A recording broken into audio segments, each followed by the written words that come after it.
Let's start by lighting our chalice this morning. Our community knows no boundaries. We are not confined by the physical limits of walls, or for that matter, what often binds us, restricts us, or holds us back. We are freer than we know when we release ourselves and each other from expectations of what is needed for true community. We are here together in space. I see you. I hear you. I love you. And I light this chalice, a beacon of this community, holding us all together here and now. But we really appreciate the fact that you are all willing to step into this. And I just want to point out that we have 75 people, computer screens, who have Zoomed in, and we were expecting 20 to 30. So it's just, we are overwhelmed by the response, and we're so grateful that all of you are here. And it makes things even more complex. Let us start by joining in singing once again with Tracy and David up in the sanctuary. There is a love. One more time. There is a love holding us. There is a love holding all that we love. There is a love holding all. We rest in this love. I'd like to invite you into a time of centering. This meditation has its roots in the Buddhist tradition. It's called the metta prayer. And it's about developing practices of kindness and compassion for yourself and for others. At a time like this, a time when there's much to fear and much anxiety, this meditation brings out a blessing for ourselves and for all beings. So first, sit comfortably and at ease. I invite you to close your eyes, become aware of yourself, and sense yourself seated here in the mystery of life. Feel your breath coming and going just naturally. And then repeat what I say, either out loud or silently where you are. May I be filled with loving kindness. May I feel safe and protected. May I know peace. May I be filled with loving kindness. May I feel safe and protected. May I know peace. Now think of someone you care about. Is that picture in your mind? Think of their good qualities. Feel your connection to them, your liking for them. Let good wishes for them fill your heart and your thoughts. Keep this person in your mind as you repeat what I say out loud or silently. May you be filled with loving kindness. May you feel safe and protected. May you know peace.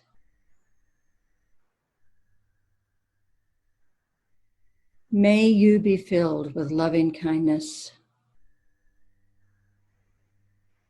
May you feel safe and protected.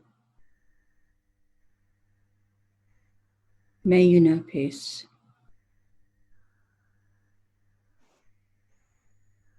Now, think of someone you may have some conflict with. Think about the sorrow this causes in your heart.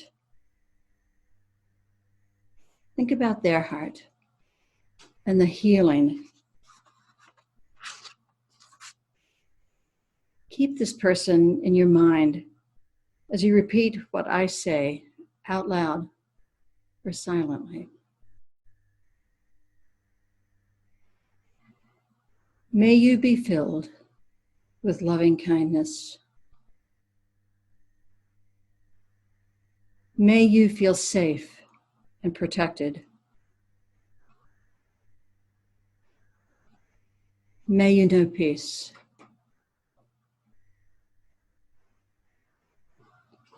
May you be filled with loving kindness. May you feel safe and protected. May you know peace.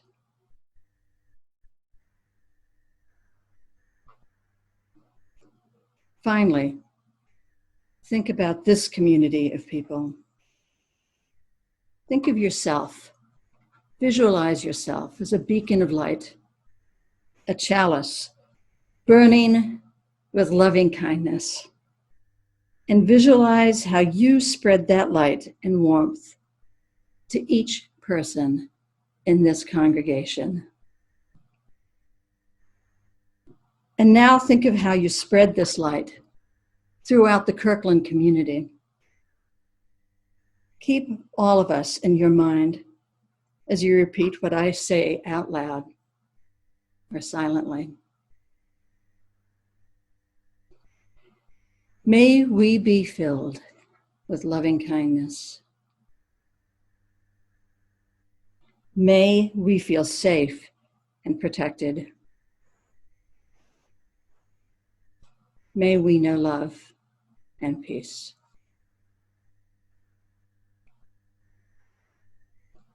May we be filled with loving kindness. May we feel safe and protected. May we know love and peace.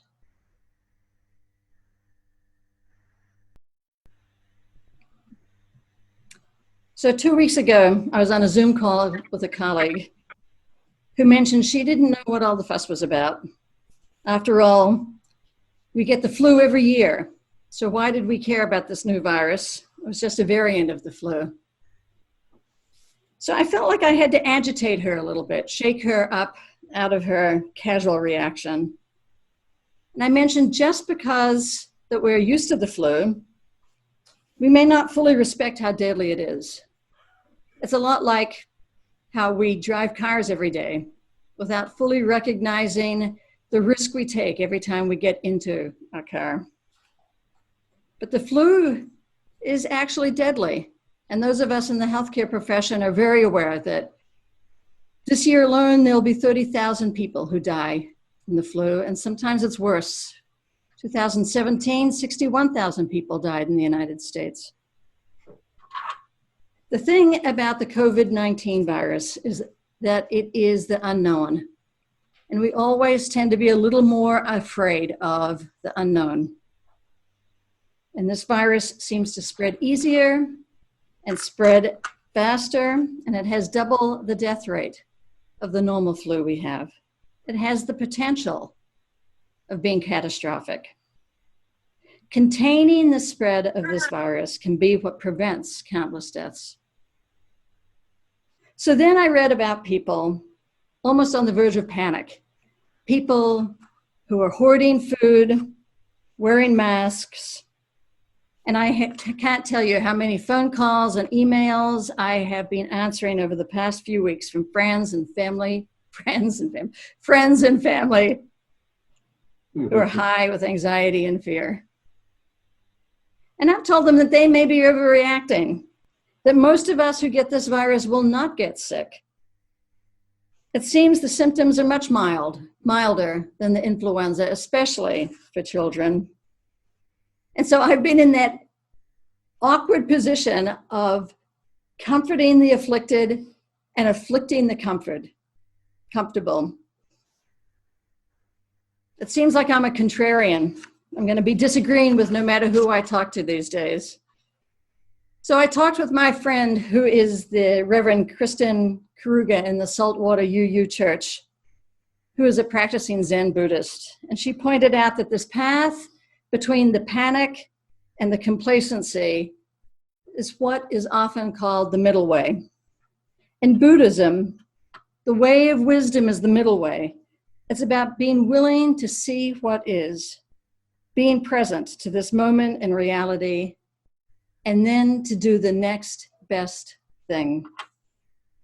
To do this, we need to be willing to notice our fears, noticing our attachments and our aversions.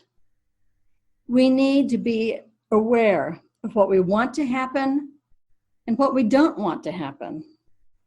And we need to be aware of our judgments, our opinions, and we need to learn how to hold those loosely. The middle way is when we stay focused on the here and now and do the next best thing, to take action that is loving and compassionate, that centers the needs of the community of the whole above the individual. And this contains the recognition that we are interconnected, that we're part of this interdependent web of all life that we so often talk about when we mention our principles. The myth of individualism that denies the dependence and essential role we each play in our lives leads to self-serving actions that damage us all. It is at times like this that we can quite literally see the ways that we are connected as a virus passes from country to country, from state to state, from community to community, from person to person. It's undeniable, this web. And so each of us, each action we take is not for ourselves alone. It's for the good of us all. It is for the good of those who are most vulnerable among us. The middle way includes that valuable reminder that we not only center ourselves and be mindfully present, but we do the next best thing. I love that phrase, the next best thing. In a time like this, it is easy sometimes to do the next best thing. It may mean washing my hands just a little bit longer. And it may mean that when I see you, I hold my hand to my heart to show I see you. I offer you a smile. I may offer you my elbow or a fist bump. Those are the easy ways. Sometimes it may feel hard, like staying socially distant. Staying 4 to 6 feet apart feels kind of weird. Sometimes it feels hard, like not meeting in large groups, such as this community that is so close to each other. Or staying at home if we know we have higher risks of becoming ill.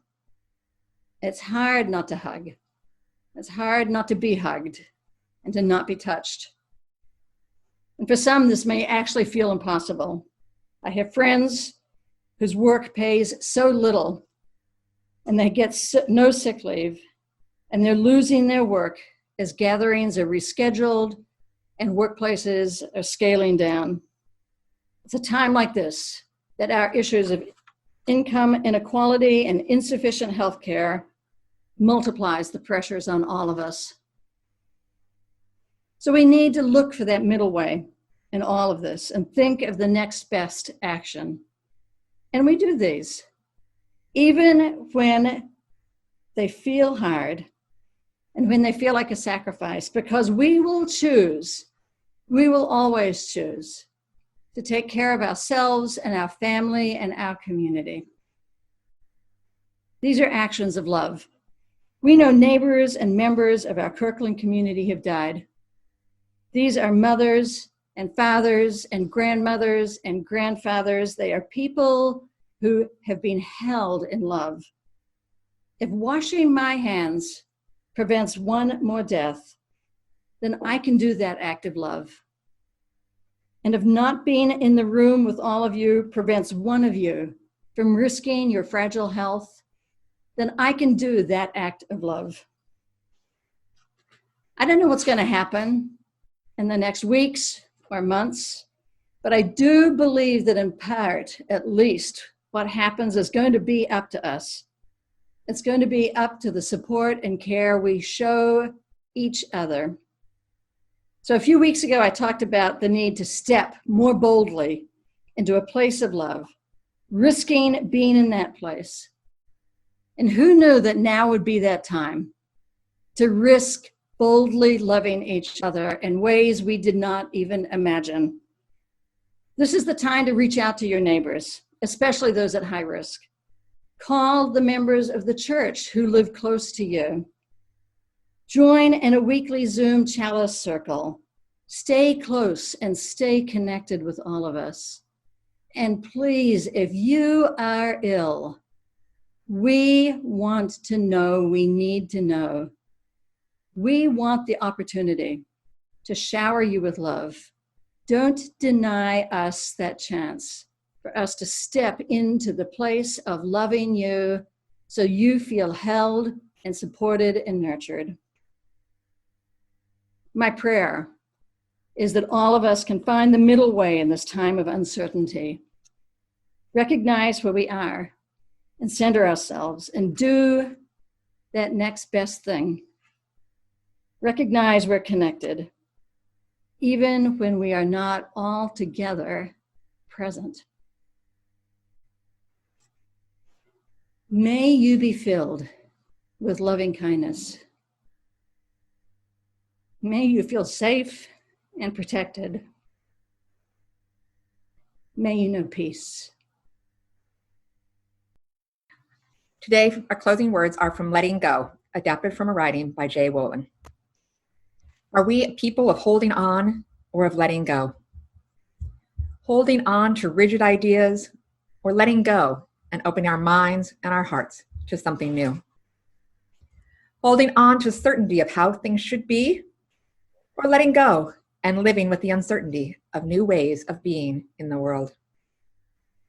Holding on to what makes us comfortable or letting go so we may grow, which can be uncomfortable? Holding on to what makes us safe or letting go to make room to help others feel safe? Our flame is the symbol of our religion. Let it be a symbol of burning up the ties that hold us back from being our true self and reaching our true potential. Let that flame be a symbol of lighting a new way for us into a better tomorrow. And let that flame be a symbol of letting go, because holding on too long and too tightly is never good for the soul. We extinguish this flame, but not the light of truth, the warmth of compassion, or the fire of commitment. These we hold in our hearts until we are together again. It is so good to see you all here in this space, in this one tiny room with me. Go lift it up. May love light your way. Moonlight, starlight, light your journey, light your way into the brightness of day. Blessed be, peace go with you in the following week.